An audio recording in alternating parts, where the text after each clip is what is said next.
So ayun mga kamotorista, pumunta tayo ngayon ng Pasiano, so Calamba. So papagawa tayo ng clutch lining, magpapariban tayo. So may nakapagsabi sa akin dito sa Pasiano, Calamba, so going to Mayapa Road.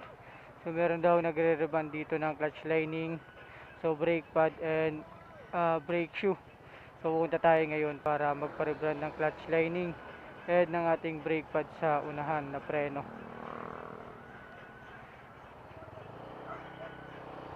So dito tayo ngayon sa Checkpoint Mall, makapansin ninyo. So ito Checkpoint Mall mga kamotorista, sa left side natin. And magta-turn right tayo doon sa unahan. So sabi landmark daw sa may Jollibee. Pag turn daw ng Jollibee, sa una-unahan daw nun, andun yung shop. So babaybayin natin yung gilid, nasa right side. So ito na yung Jollibee mga kamotorista. So yun ang Jollibee. Ito drive-thru Jollibee.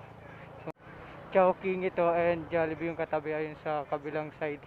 So sa una-unahan daw nito, nandito yung nagre-reban, kaya danda lang tayo para makita natin.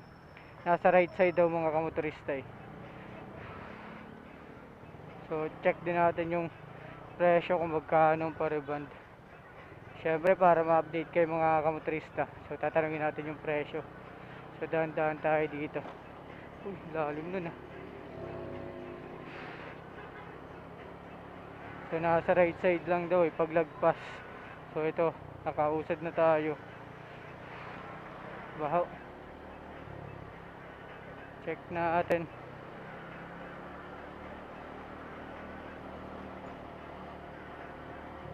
Uy, baka ito.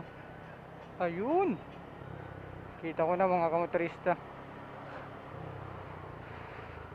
So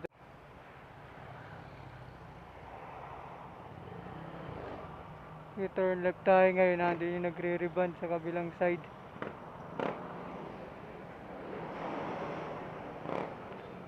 Dahil sakyan. Mabalik tayo.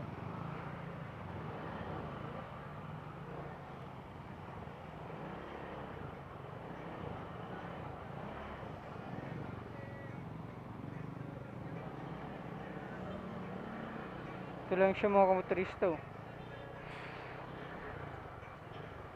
Ito. Ayun, Kayla and Lida Auto Electrical Shop and Motor Shop. Rewinding ito sa left side.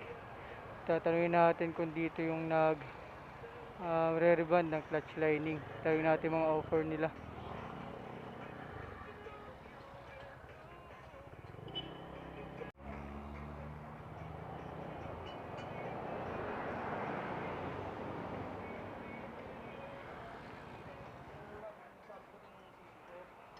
Check natin.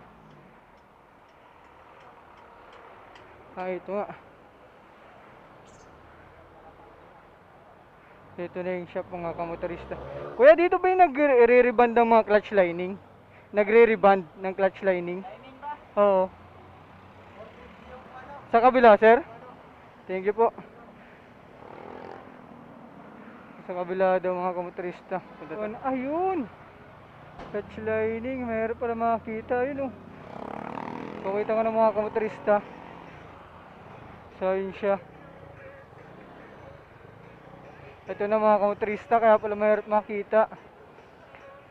So ito lang nakalagay sa pader brake, banding, and clutch relining. So ito mga kamotorista, mapapansin ninyo, kulay green yung pintura.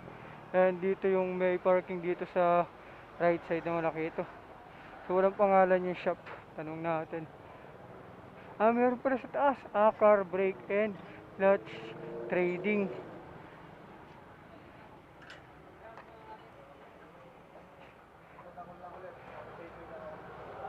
Kaya magkano ang pagawa ng clutch lining, pariban? Para tatluhan, tatluhan isa. Tatlo ba?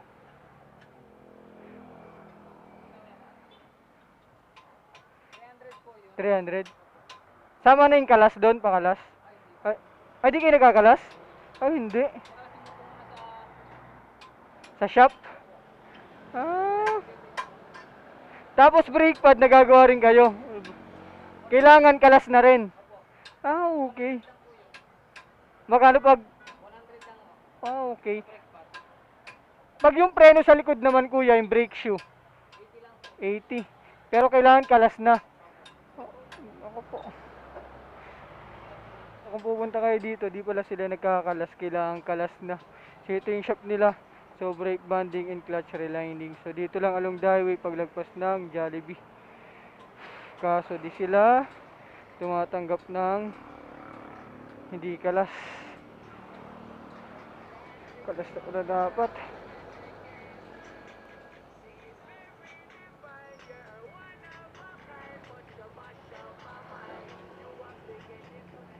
So yun mga kumturista, di pala sila tumatanggap ng hindi kalas kasi hindi sila nagkakalas. So balik na lang tayo dito para kalasin natin yung clutch lining natin. So saklap naman. So ito yung area nila, madalis lang pala mahanap. Paglagpas lang ng Jollibee and itong along the highway na ito, papuntang Mayapa. So tapat siya ng car wash ng Kim Auto Details ayun sa left side natin. And then ito nagre-reband ng clutch lining and brake banding. So ayun lang mga kamotorista, sana may nakuha kayo info sa akin kung magpapa-clutch relining kayo and brake banding. So ayun lang mga kamotorista, mabang buhay and ride safe lagi.